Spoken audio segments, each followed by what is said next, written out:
So this is how to add the beak after the head has been stuffed. Ideally you do it beforehand, which I did in this one here, but in this case we don't have that option because I have already closed the head. So this is a piece of tail that is roughly 1.5 feet long, and I'm using a blunt darning needle to start off with. So we're going to come in from the side, you can even come in from the back, doesn't really matter, and you're going to be working between the eyes. Now leave a little bit there because later on we're going to be cutting that, and I keep him a bit longer so that I know he's there when I pull the first part of the beak, because if he's inside you don't actually know how far he is away from that edge there. So you have different options. This one I just made V's going down. He's an okay beak. It all depends really on the gap between the eyes, how much space you have. So we're going to go over twice like that, one more third time, and then I'm going to come out just underneath there, coming out where my first stitch started. So that will be the top of the beak. Then I'm going to work down into this V and come out there.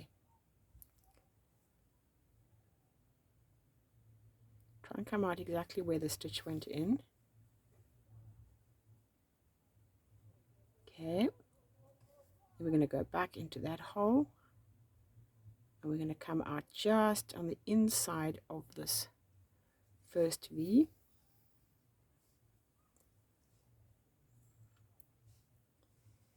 And then we're going to come in just on the inside, come out just on the inside of that one.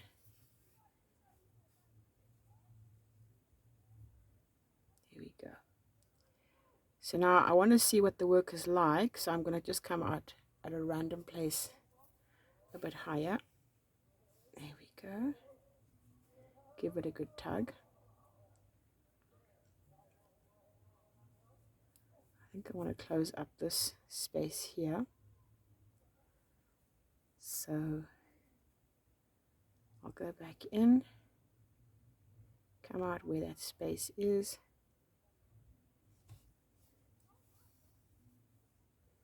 There we go. I'm going to work across. See where I'm going to come out again. It'll be right next to it. I'm using a blunt needle here, so it's not breaking up the threads that I'm working into the same way that a sharp pointed tapestry needle would. So now with this one, it's going to be the last one. It's going to come through there. Not a very beautiful beak. Actually, no, I'm going to do some more. It doesn't matter if the beak is quite big, because as you know with birds, they do have big beaks. So I think I'm going to keep this fiber away. I think I'm going to come in there again, come out top. You might actually think, oh, it's been a bit overworked. Make sure it's nice and tight with little fingers. Come out the top, nice and tight. I mean, you want it to be cute, but also you also want it to be snug, so the work doesn't come loose.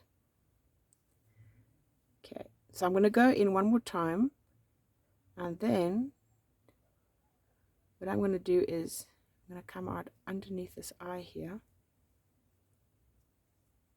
See, literally hidden away. Okay,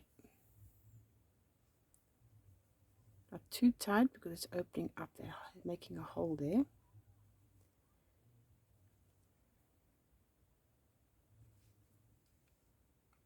doesn't have to be tight at all. What I'm doing basically is I'm going to be moving I'm going to be securing the tail now.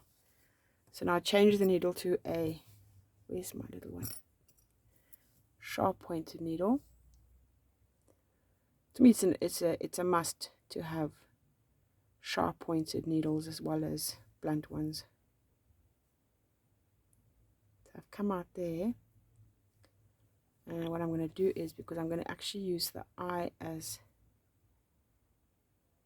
the base, go back, going to use the eye as the base for holding this thread, this yarn in place. See, you can't see them. Pull it out, literally go back, and as I'm going back I'm trying to catch, I can feel it catching fibers at the back of the eye. Get the pliers out, got insulation tape on them, don't damage my needles. So now I'm pulling it, giving it a good tug, and now the eye is actually holding the yarn. Yeah, I'm very happy with that. Sharp pointed small needles, and I'm going to cut nice and close.